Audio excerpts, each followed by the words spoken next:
Even when you feel low, you can still go. Even when you feel slow, you can still go.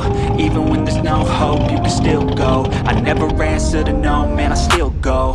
Go, go, go, go, go, go, go, go, go, go, go, go, yo, go, go, go. Hustle hard, hustle every single day. I'll be making moves till I'm buried in my grave. To the system, I don't wanna be a slave. I've been doing shit my way, or the highway. And in the driveway is a nice range, cause I grind through the climb, I invite pain. You'll never hear me, bitch, nah, I don't complain. Just gotta flip the switch and you can go and obtain. So we went under the truck, I depended from the starter on the, basically like the clip for the starter signal wire, took it off, installed on my power probe. You know, just tested it for power when the key was on. We saw no signal going to that wire down there under the starter. Came up here, found this relay was clicking during cranking on position. This checked out good. This on this Dodge Dakota right here, this relay is the starter relay. If I remove it, you can see that right here on this pin right here, there is no ground signal coming off of it. See, nothing's happening. I need to hook it back up, I guess. So if we check this out, okay, we got no ground signal. We'll come over here. You know, make sure the key's on, click it on, nothing. You don't hear it beeping or changing.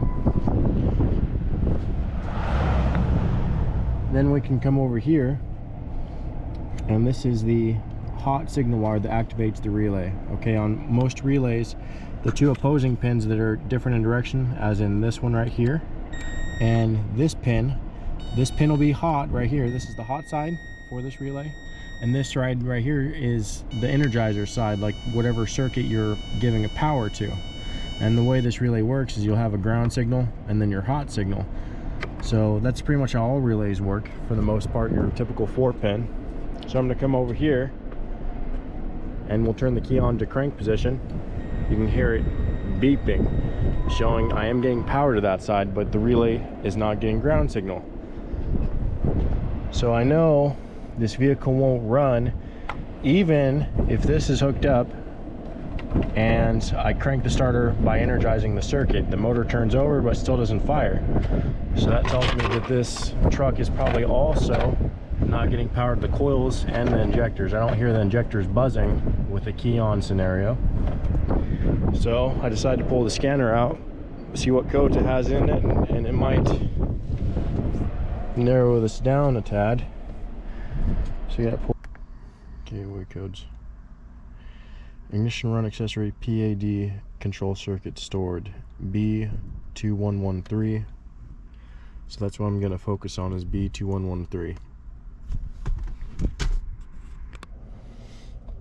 Okay, look, I have it shifted down into first gear on the vehicle. Over here it's showing present gear is neutral, target gear. I am shifting it though. So target gear is first gear, target gear neutral, target gear reverse. It should be in park now.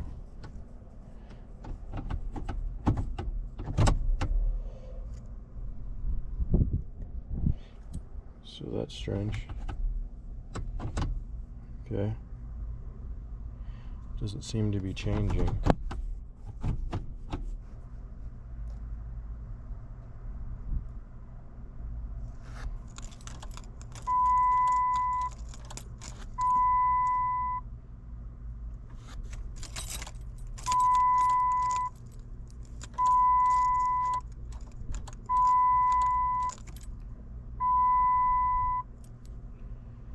Let's see if I turn the auto shutdown relay on like we just did there. I should be able to get this vehicle to start.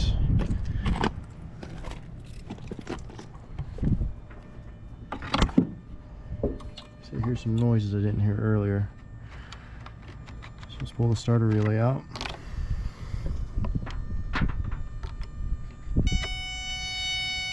Okay.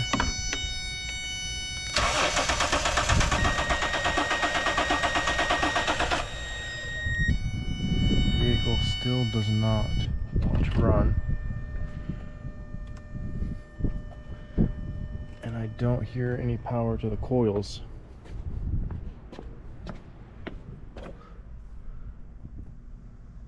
So let's toggle off.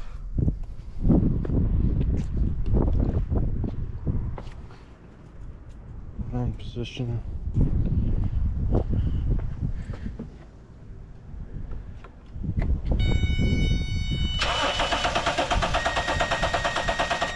Should start the vehicle. So we don't have, that doesn't solve the problem.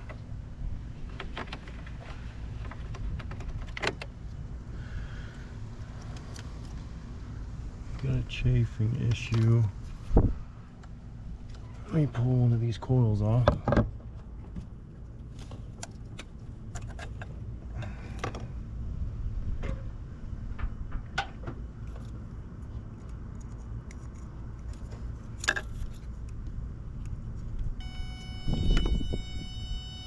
Okay, it's got ground.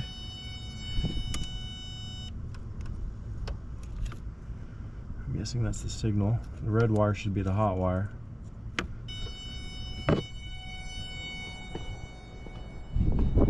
Come over here.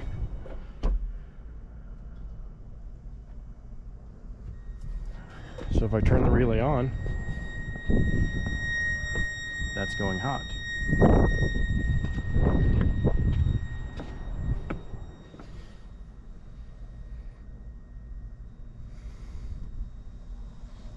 And shut it back off.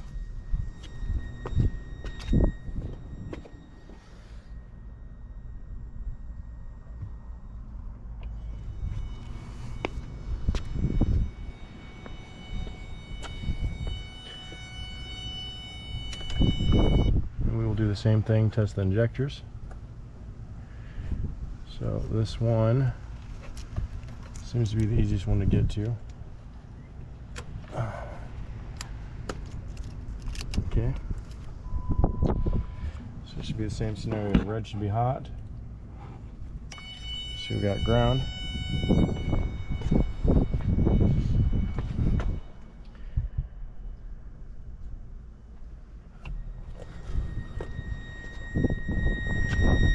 Now we have power going to the injectors.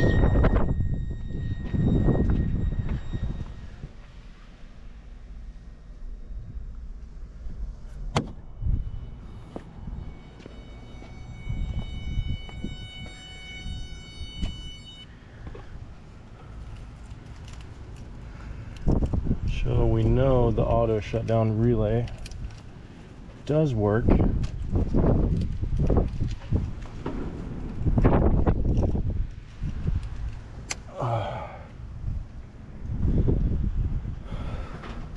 Unplug this.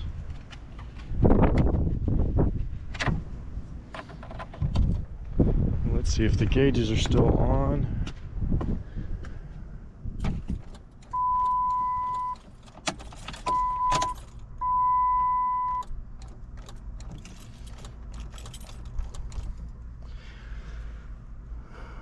But it's not engaging.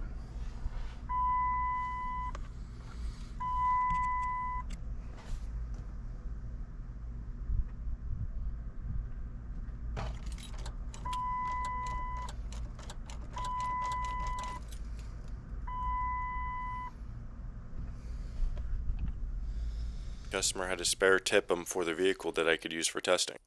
Doing an ohms test, we found that connector 3 with the located pin was the ground that activated the relay. I then started the removal process of the TIPM from the truck. Upon removal, I found that both the ground wire that I was having issues with and the front control module which sended the ground signal to connector 3 were both damaged. The front control module's primary purpose is to control external vehicle lighting, but it also has various pass-through power functions including ground signal. The front control module is also responsible for CAN bus communication and connectivity pass-through. If you're ever having issues with connectivity through your CAN bus network, the front control module would be a good place to start. So after doing tons of testing, we found out that the front control module was actually bad. Here's the one that was on the vehicle.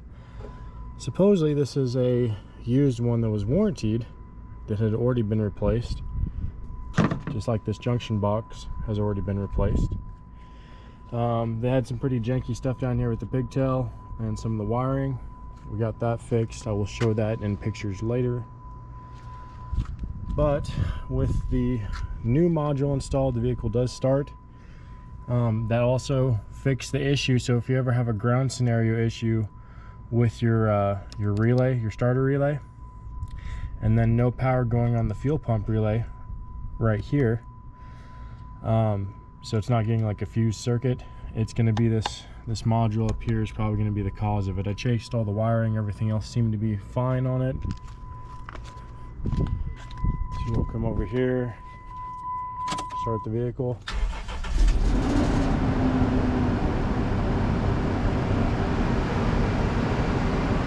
The vehicle's running just fine.